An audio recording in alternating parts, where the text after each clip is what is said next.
I was in church yesterday and the preacher was preaching a familiar passage about Abraham.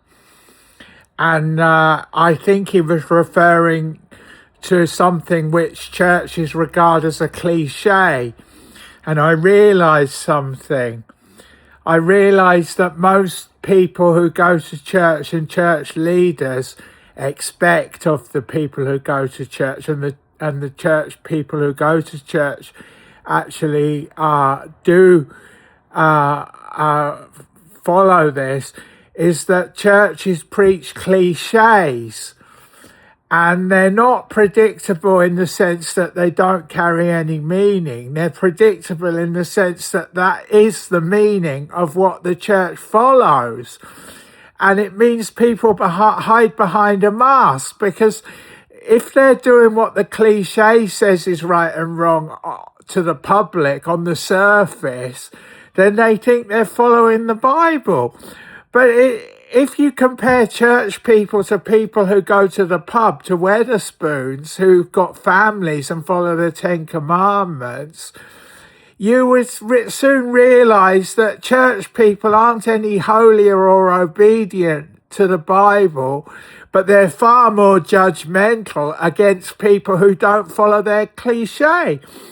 They were preaching yesterday about the three men who went to Abraham about something which is often a signal for the other happening when Abraham met three men who were angels, who they went to the house and the men wanted to have sex with them. And that's what led to the destruction of Sodom and Gomorrah. But they didn't mention that. They mentioned the other three men who went to meet with Abraham. But they were referring to the cliche as though saying, if you're attracted to men and you're in the church, we can single you out because we think you like men and you're a homosexual. So the church can then conveniently say, you've got a sinful nature because you have had attraction or wanting to bond, not sexually necessarily, although it might include that, because how do you know if you have a mate who's the same sex as you, what the basis of you liking them is? Do you like them because they're the same sex as you, they're a mate? Or if that's the case, what is it about them that you like? And so it's very impossible to decide. But by the church following a cliche means that anyone who they want to accuse of being guilty of not following the cliche has broken the Bible and has sinned against God and can be judged by the church as though they can say, we don't accept you. But when you compare this way of following cliches from the Bible that church people do with ordinary people, you realise they don't know God any better and they're no more obedient to God, the people that in the church who follow the cliches and the leaders who preach cliches, than ordinary people. And I've been to Israel, and Israel, the people, the ones who wear strings down their trousers and black hats and ringlets on their beard and wear a phylactery on their forehead, they're very spiritual men, and they are spiritual, like you can sense God when you meet them. And yet they are not people who follow cliches.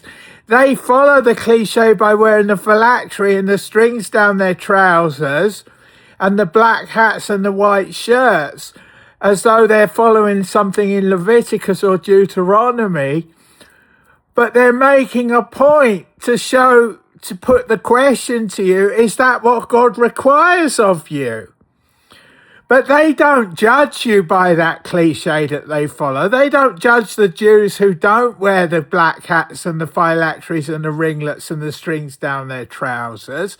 The same way the church judges people who they say, if you talk to men, you're like the three men who they wanted to have sex with, which led to Sodom and Gomorrah, because they're conveniently saying, you've fallen into that.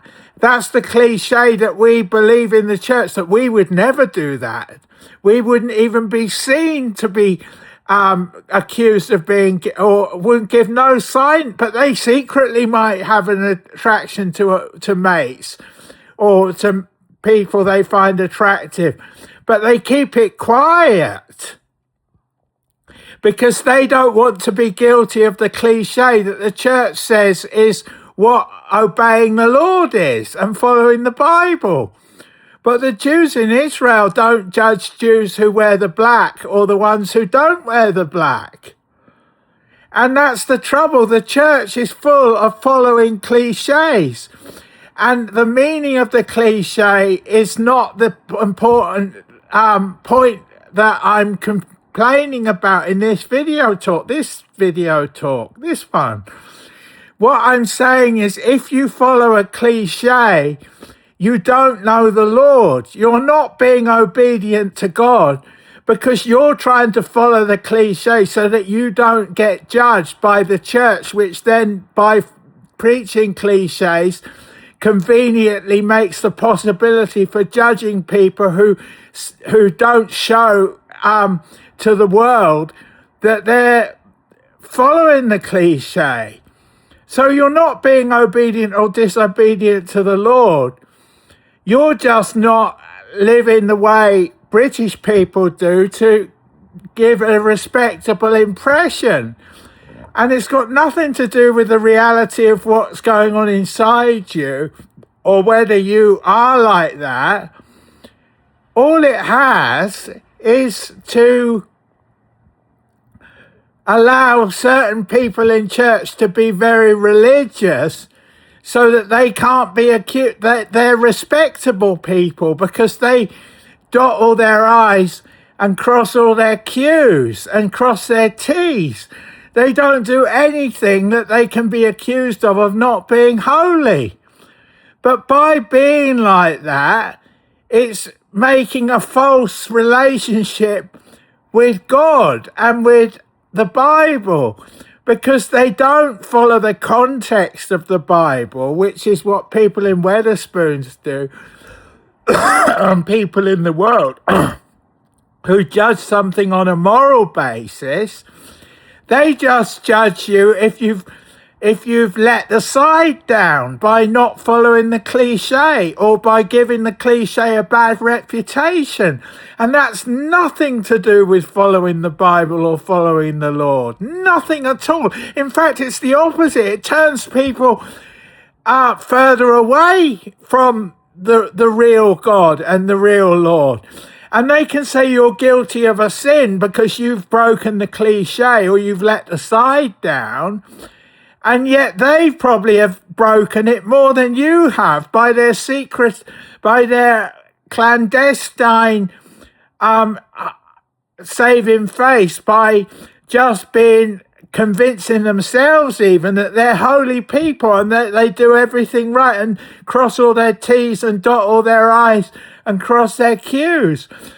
They don't ever break a cliche, and they preach cliches so they can catch people like me who they can say are borderline because they've broken the cliche because they're not hiding behind it. It's very bad.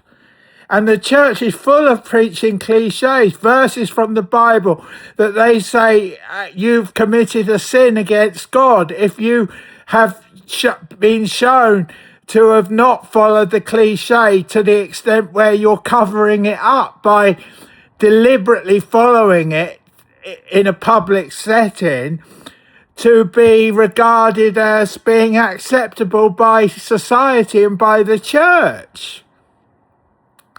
And that's actually suffocating and pushing out people like me who are really seeking to follow the Lord and are being realistic and are following the context of what the Bible says rather than the actual verses. So they're not focusing on the cliche that they might have broken, but they're focusing on the context of why it says it and what that means to you as to what you're supposed to follow.